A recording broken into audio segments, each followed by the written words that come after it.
Hey, alumni, this might be an unpopular opinion, but what if I told you that doubt is the default? That you're not simply off track because of the doubt that you're facing, and that an invitation and commitment to faith can only exist because we are creatures of doubt naturally. I think that's good news for people navigating the challenging journey of life after graduation. This week, we're joined by Dr. Heather Thompson-Day, speaker, podcaster, and author of the book, What If I'm Wrong? Navigating the Waves of Fear and Failure. And Heather is going to help us wrap our minds around the reality of doubt, to help us normalize its existence in our lives, and to invite us into a journey with Jesus when the road ahead is unclear. And alumni, the road ahead is oftentimes unclear in this season of life. Welcome to After 4, your podcast for navigating life after graduation. I'm your host and guide, John Steele, and this one's for you, alumni. Dr. Day, welcome to the podcast. My goodness, I'm happy to be here. Oh, I'm so glad to have you. I know in our introduction, you already told me I could call you Heather, but I've already reverted to Dr. Day. Thank you. Thank you, Heather. Listen, even my students who are like 18 call me Heather, so you absolutely can. Oh, that's awesome. I appreciate that. Well, Heather, I'm really glad to have you. I know that intervarsity spaces are not brand new spaces for you. I know that there's some history there, at least to some degree. But would you help me and help our listeners get to know you a little bit here before we jump into our conversation for today? Oh, this is like the question I always hate when people ask me. Like, what do you say when people are like, tell me about yourself? I don't know. Say whatever you want. Say what you've never been able to say before. I'll tell you what I always say. I define myself as being a teacher and a student that has taken up the majority of my life. And I am no longer teaching, but it absolutely has changed the way I see myself and see the world and see my connection to other people in service to one another. And then I'm definitely still a student. You know, I am an avid, sometimes I like can't believe that we get to just read a book in a week that somebody spent 3 years researching and writing. Oh my gosh. Yes. You know what I mean? Like, I just can't believe that more people don't read. And I think it's funny because people often will think I'm smart, and it's like, I'm really not. I just read people who are smart, and then I take their ideas and I start sharing them with people, you know? So I got a Rolodex in my brain. Yeah. I love being a student and learning and growing. That's awesome. I really appreciate that. I feel like that is such a meaningful posture, especially in a time where it feels like you have to be an expert. Like, we just live in a strange era where it feels like you have to be a complete expert on whatever it is and just be totally bought into this one idea, full send. And it's great. I appreciate being able to sit down and talk to somebody that's like, you know what? I got to keep learning. I'm going to keep learning. I don't know it all. And that means a lot to me. John, like, here's the truth. And I think most academics feel this way. The more you learn, the more you realize there is to learn. Every book I read about 30 theology books a year. Wow. Every book I read, I'm not joking. I have, like, every book I read, I learn something that I say, awesome. This changes everything. Yeah. You know? And it's like, like a week ago, I thought I was super smart and knew it all. So it's like, you just realize, man, there are so many people that have given their lives to study these little tiny niche things that really do impact all the other pieces, you know? Yes. And I think that posture, that learning that you continue to do and saying, I've got it figured out. Wait, no, I don't have it figured out. I appreciate that that's the posture you're bringing with us into today's conversation in particular. Absolutely. Heather, we're on a journey in this series talking about faith transition as we move into life after graduation, knowing that our skill, we bring a skill set with us into life after graduation, especially our InterVarsity alumni who have come from a very tight-knit faith community, but suddenly those things just kind of, to some degree, they just disappear after graduation, that tight-knit community that's just right there to help walk you through things. And so there are changes that need to be made. And the last few weeks, we've talked about some helpful tools for preparing to transition well. But with you, I would like to spend some time talking about the intersection of this transition to life after graduation and doubt. Big changes in our lives. For some reason, I have some ideas, but I don't necessarily understand why completely, that big changes in our life, big transitions to new things can sometimes introduce doubt about the old things that we've held on to. And so I'm hoping that you and I can dive into some of those things together.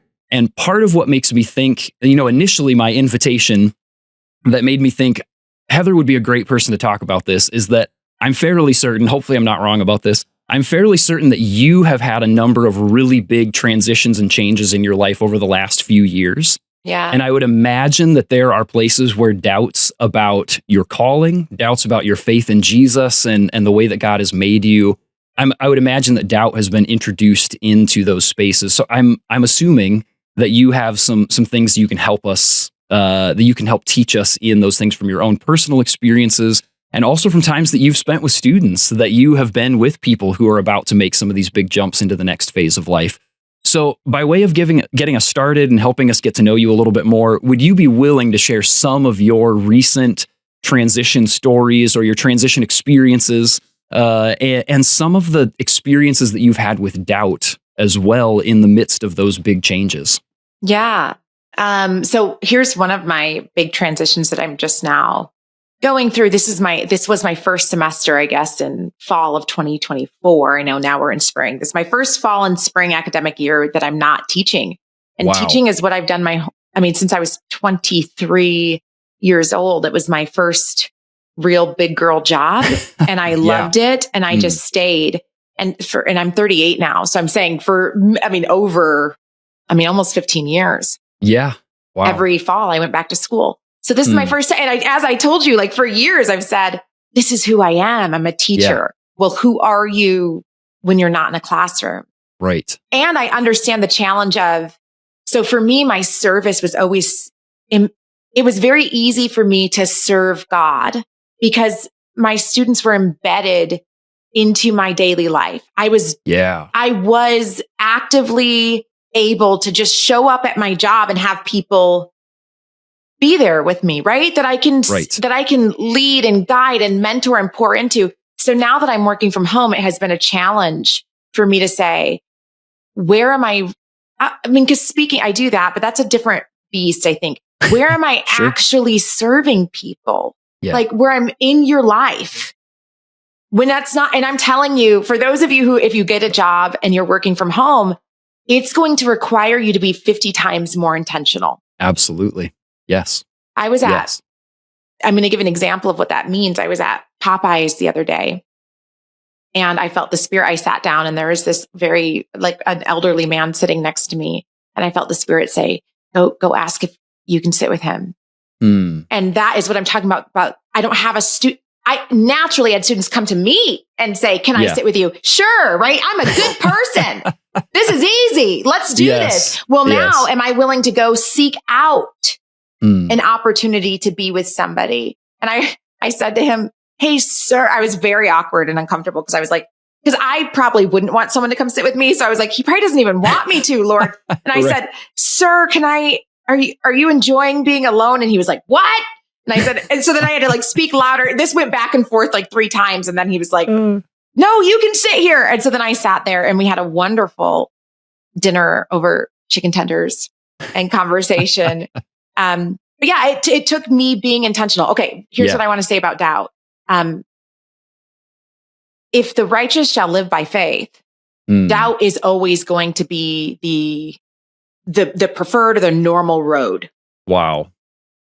The only reason faith is the only time you see Jesus say, wow, or be in awe is of faith because it's that difficult. Yes. You know what I mean? It's the only time that he marvels is at someone's faith. So the default, I would say the normal position that we are all in is doubt.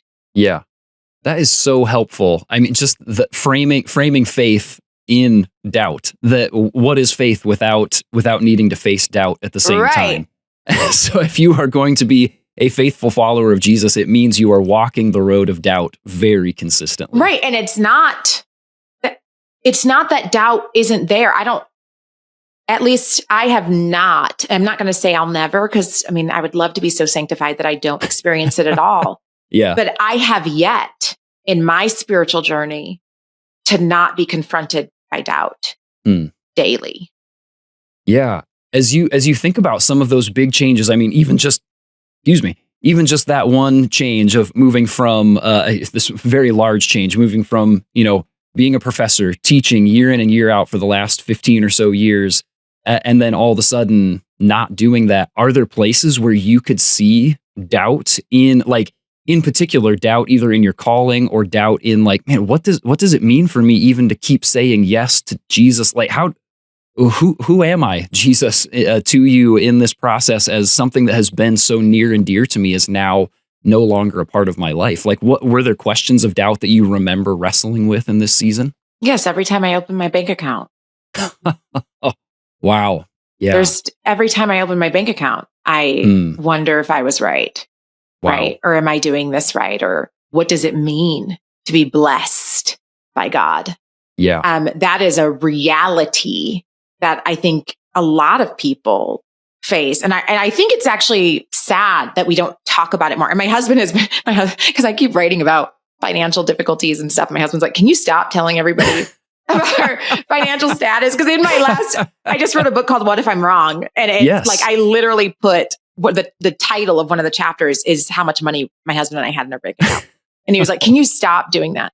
But I think it's important, because else we think that if things go wrong, we think, oh, well, God's not with me, or I've made a mistake, or God, clearly I'm not anointed, or I'm not. It's that is not true. Yeah. Resistance. I would say this: ease was never the sign of God's presence over your life. Period. Wow. Resistance actually is probably the sign of God's presence over your life.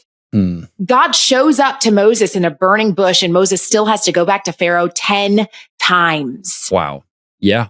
We are fools if we think, it's going to be so easy and all the doors are going to open and everyone's going to love me. And then something happens, right? Where a door closed and our fingers are still in it.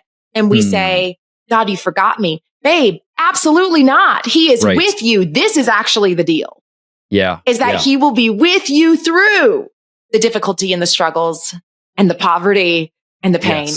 Yes. I don't remember what the passage is, but it talks about that, God causes his rain to fall on the just and the wicked. I talk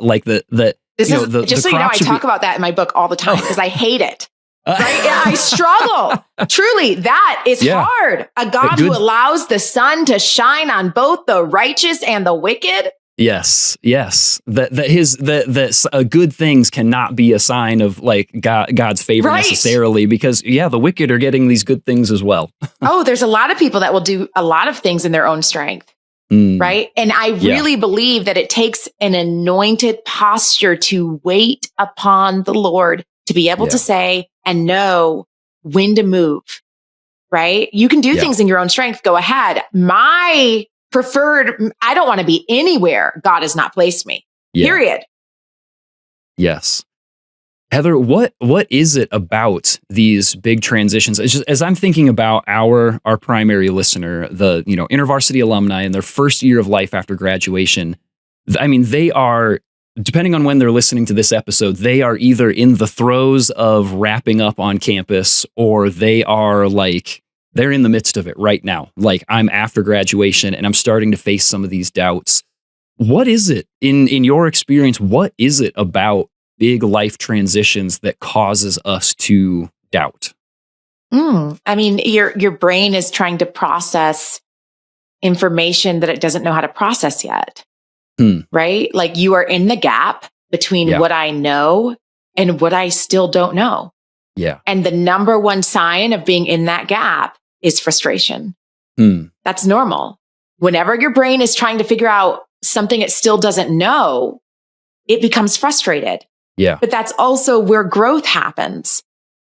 I don't know anybody who says, man, I was totally comfortable for the last 3 years and I grew so much. I mean, everybody you'll ever meet who is going to tell you about, oh my goodness, I've never seen God grow me and stretch me and change me and mold me like in these 3 dark years or this year of transition or this summer. That's because that's where that happens. Yeah. And your brain never likes it. Your brain wants to just know what's going to happen. So you just got to tell, here's what I say. This is what I say. When I don't know what's going to happen or where I'm even going to be or where I'm going to live or what's going to happen in my bank, I have to tell myself what I do know. I literally will say out loud to my brain, you do know God is good. You know that. And then I'll give my brain experiences in my past where I've seen that to be true. Yes. Yes. It reminds me of, is it Psalm 77 that starts that? Something similar to that, where where the psalmist is saying, like, here's these things that are really not working out for me right now, and I don't know where God is. So this is what I'm going to do. I'm going to take myself back to the times of God's faithfulness. Yes. I'm going to recount these things, and I'm going to trust that God is the God that I'm waiting on now. I do that all the time. Speaking, you have to, for me, I believe in saying things out loud. I studied communication for almost 15 years, right? Like, okay, your brain is listening to you. Actually, your brain is wired in the negative. Okay. Your brain is not going to just think positively. No, nobody's does. Oh, yeah. It is wired in the negative. So you have to audibly tell it the positive things that you want it to start paying attention to and see. And I believe first thing when I wake up, first thing that comes out of my mouth is, God, I give you this day and all that is in it. Help me to walk into your light. Wow. First thing. And then my brain is looking for ways that I can do that. Right? That I can confer, or I'll say, Lord, help me to make a moment for someone today.